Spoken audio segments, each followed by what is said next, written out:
बोले तैसा चाले त्याची वंदावी पावले. या संत वचनाला आपल्या जीवनातील प्रत्येक क्षण समर्पित करणारं एकमेव नेतृत्व होतं ते म्हणजे यशवंतराव मोहिते.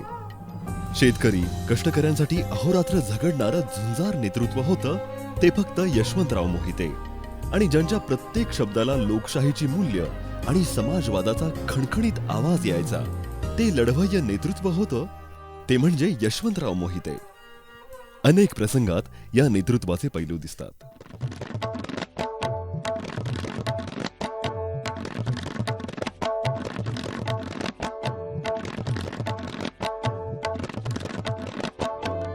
भारती विद्यापीठाची आठवण ही अशीच. गणित आणि इंग्रजीत आपली मुलं मागं पडतात म्हणून त्यांच्या परीक्षा घेणारी संस्था उभी करण्याच्या हेतूनं रयत शिक्षण संस्थेतले 4-5 शिक्षक त्यांना भेटले. त्यात माजी मंत्री डॉक्टर पतंगराव कदम होते. भाऊंच्या सूचनेनुसार त्यांनी अनेक मंत्री महोदयांना संस्थेचं अध्यक्षपद स्वीकारण्याची विनंती केली. मात्र प्रत्येकाच्या स्वतःच्या शिक्षण संस्था होत्या. स्वतःची संस्था नसलेले एकमेव भाऊच होते. अखेर त्यांनी अध्यक्षपदी नाव देण्याची परवानगी दिली. त्याबरोबरच आपल्या काही भाषणांची पुस्तकं प्रकाशित करून त्यातून निधी उभा करण्याची परवानगी दिली. ध्येयानं झपाटलेले पतंगराव भाऊंच्या मार्गदर्शनाखाली इतिहास घडवत गेले आणि आजचं भारती विद्यापीठाचं शिक्षण तीर्थ उभं राहिलं. भाऊंना त्यांनी हयात अध्यक्ष केलं. त्यांच्या जाण्यानंतर मात्र तितक्या उंचीचं व्यक्तिमत्व न मिळाल्यामुळं ही जागा रिक्तच आहे. भाऊंचे सुपुत्र डॉक्टर इंद्रजित मोहिते हे सध्या उपाध्यक्ष म्हणून काम पाहत आहेत. सामान्य मराठी मुलांची एकमेव शाळा असलेल्या पाचगणीच्या संजीवन विद्यालयालाही विश्वस्त असलेल्या भाऊंनी त्या काळी मदत केली. आजही यासाठी मोहिते कुटुंब कटिबद्ध आहे. हे इथं आवर्जून नमूद करण्याचं एकच कारण की राजकारणाव्यतिरिक्त समाजाला प्रगतीपथावर नेणाऱ्या अशा अनेक उपक्रमात भाऊंनी मोठं योगदान दिलं.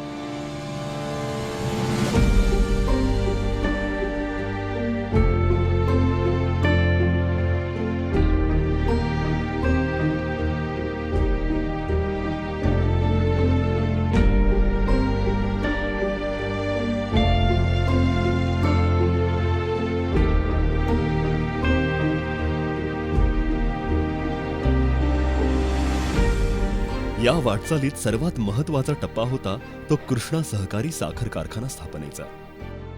कृष्णेच्या स्थापनेबाबत आज अनेक जण काही गैरसमज पसरवण्याचा प्रयत्न करून शेतकरी बांधवांची दिशाभूल करत आहेत. मात्र कृष्णेचे खरे शिल्पकार हे भाऊच आहेत. कारण प्रवरेत विखे पाटलांनी कारखाना उभारल्यानंतर महाराष्ट्रातून पहिले 3 अर्ज आले. त्यात फलटणचा श्रीराम, सांगलीचा शेतकरी आणि भाऊंचा कृष्णा यांचा समावेश होता. वरचे दोन्ही सत्ताधारी होते. भाऊ विरोधी पक्षात होते. सुरुवातीला 1.5 लाखांची रक्कम जमा करायची होती. आपल्या सहकाऱ्यांना घेऊन त्यांनी ही रक्कम कशीबशी जमा केली. तोवर ती रक्कम 2.5 लाख रुपये करण्यात आली. त्यावेळी त्यांच्या अनेक सहकाऱ्यांनी आपल्या बायकोच्या गळ्यातलं डोरलं मोडून पैसे जमा केले. त्यानंतर तात्यारावजी तडसरकरांनी हुंडी दिली आणि 5 लाखांची ती रक्कम जमा झाली. 1957ला उभारणी आणि 59ला गाळप सुरू झालं. त्याच दरम्यान ते मंत्री होण्यासाठी निघाले. आमदारकी आणि चेअरमन पद एकत्र ठेवायचं नाही हे त्यांचं तत्व. कोणताही व्यक्ती 10 वर्षांपेक्षा अधिक चेअरमन पदी असू नये अशी ही त्यांची भूमिका होती. याबाबत ते नेहमी सांगायचे की चेअरमन पद हे बांधावर लावलेल्या झाडासारखं असतं. त्याचा वृक्ष होऊ द्यायचा नाही. त्याचा वृक्ष झाला की त्याची सावली शेतातल्या पिकावर पडते आणि पीक उगवत नाही. इतका मोठा विचार अशा साध्या शब्दात केवळ भाऊच सांगू शकतात. सुमारे 50,000 सभासदांच्या आशिया खंडातल्या या भव्य कारखान्यात खुल्या सभासदत्वासारख्या अशा अनेक चांगल्या संकल्पना भाऊंनी राबवल्या. अनेक प्रकल्प उभारले, संस्था स्थापन झाल्या. परंतु हे सर्व त्या काळी शक्य झालं ते भाऊ मंत्रालयात होते म्हणून. या सर्व मंजुरी भाऊंनी शेतकरी बांधवांच्या सोयीसाठी मिळवून दिल्या. या संस्था शेतकऱ्यांच्या मालकीच्या राहाव्यात ही त्यांची भूमिका होती आणि त्यासाठी ते अखेरपर्यंत आग्रही राहिले. प्रसंगी त्यासाठी त्यांनी स्वतःच्या जीवापाड प्रिय असलेल्या भावाच्या विरोधातही संघर्ष केला. ट्रस्ट हा शेतकऱ्यांच्या मालकीचा, कारखान्याच्या मालकीचा राहावा अशी भाऊंची भूमिका होती. मात्र तसं होत नव्हतं. त्यामुळं त्यांनी भावाच्या विरोधात लढा उभा केला. अगदी निवृत्त झाल्यानंतर त्यांनी शेतकरी बांधवांना न्याय मिळवून देण्यासाठी रयत संघर्ष मंचची स्थापना केली आणि कारखाना पुन्हा शेतकऱ्यांच्या मालकीचा केला. या दरम्यान कारखान्याचा मालक असणाऱ्या सभासद शेतकऱ्यांवर मोठा अन्याय झाला. त्यांची फसवणूक झाली होती. संस्था बंद पडल्या, जमिनी लाटल्या गेल्या. परंतु कारखान्याच्या उभारणीपासून ही संस्था सभासदांच्या मालकीचीच ठेवण्याचा ध्यास आणि श्वास असलेल्या भाऊंनी अगदी उतार वयातही रस्त्यावर उतरून संघर्ष केला, विद्रोह केला आणि गोरगरीब शेतकऱ्यांना त्यांचे न्याय हक्क मिळवून दिले. कृष्णाकाठच्या कणाकणात हा विद्रोहाचा अंगार त्यावेळी भाऊंनी फुलवला होता.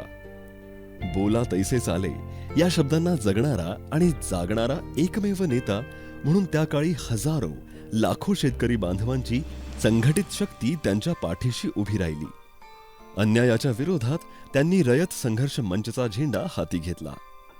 भाऊंचा हा विचार, भाऊंचं हे लढवय्य नेतृत्व ही आमची परंपरा आहे. सामाजिक क्रांतीचा आणि परिवर्तनाचा पाया आहे. जेव्हा जेव्हा पुन्हा या कृष्णाकाठच्या गोरगरीब शेतकऱ्यांवर आणि कष्टकऱ्यांवर अन्याय होईल तेव्हा नव्या पिढीनं आवर्जून हा इतिहास आठवावा. भाऊंच्या प्रत्येक शब्दाची, प्रत्येक विचाराची मशाल करावी आणि ढोंगी राजकारणाचा, भ्रष्ट नेते मंडळींचा, अन्यायाचा, पिळवणुकीचा बुरखा फाडण्यासाठी सज्ज व्हावं. सामान्य शेतकऱ्यांच्या जीवनात समृद्धी पेरणाऱ्या या संस्था पुन्हा शेतकऱ्यांच्या मालकीच्या करण्यासाठी एका नव्या संघर्षाला सज्ज राहावं.